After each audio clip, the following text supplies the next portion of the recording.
లేకపోతే right. AP జనవరి 2003, నిమిషానికి 80 పదాలు 7 నిమిషాలు. ఏపీ జనవరి 2003, నిమిషానికి 80 పదాలు 7 నిమిషాలు. Now write down.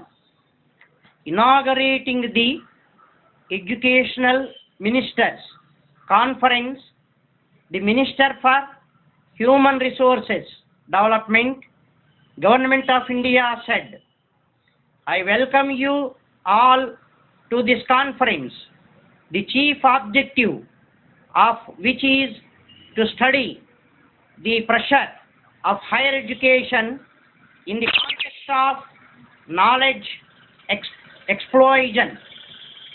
I am very happy to observe on this occasion the rapid strides made by the states in the field of education, especially higher education.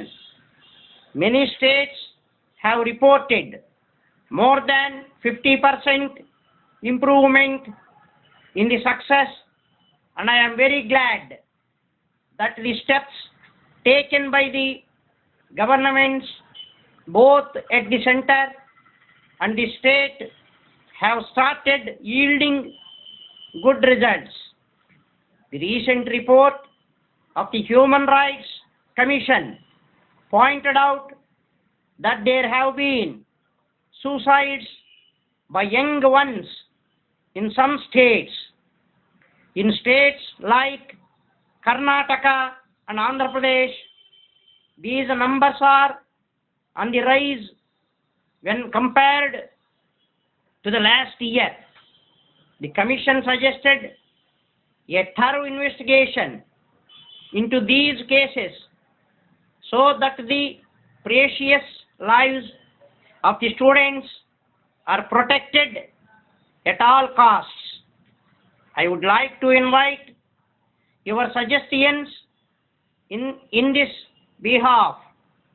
According to the analysts, all these are due to the fact that the students are unable to bear the pressure of their studies, not only from the principals of the educational institutions, but also by the parents.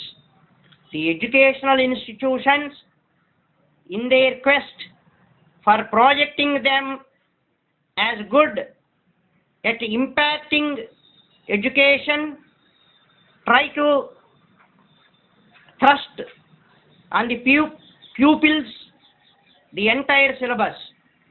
In fact, most of the institutions have made it their principle to complete the syllabus at least 3 or 4 months ahead of the examination. From then on, they try to conduct tests at regular intervals, putting more stress on the student. It does not allow him any time to refresh himself. Further, the institution creates an unhealthy competition amongst the students by dividing them into 2 batches of excellent and poor.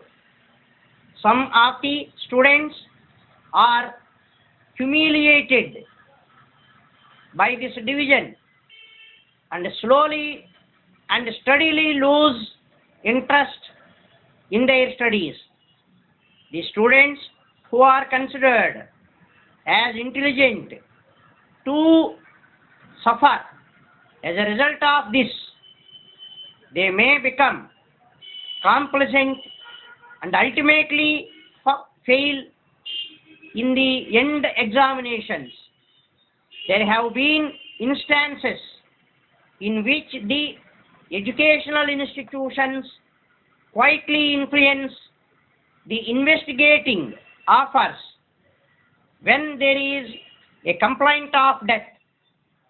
The parents, on the other hand, have other intentions. They would like their sons or daughters respected by the society, and the respect they feel comes from the higher marks achieved by their ward. Some of the parents, I am afraid, prefer to keep their children away from them with the hope that he or she would study well without any disturbance. Sometimes they may even avoid visiting the students in the hostels. This puts more pressure on the student psychologically and causes frustration. There needs to be a change in the mental setup of both the parents as well as the institutions.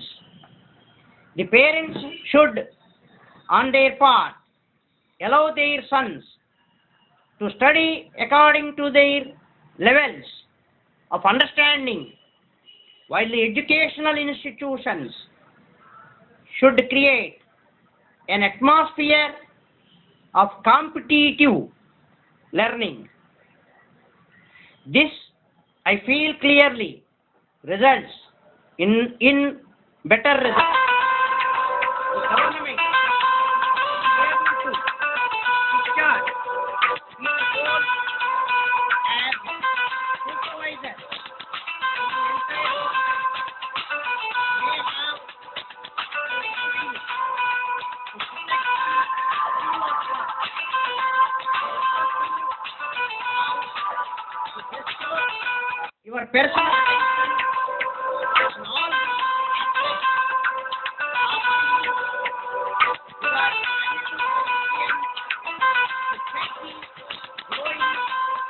menace.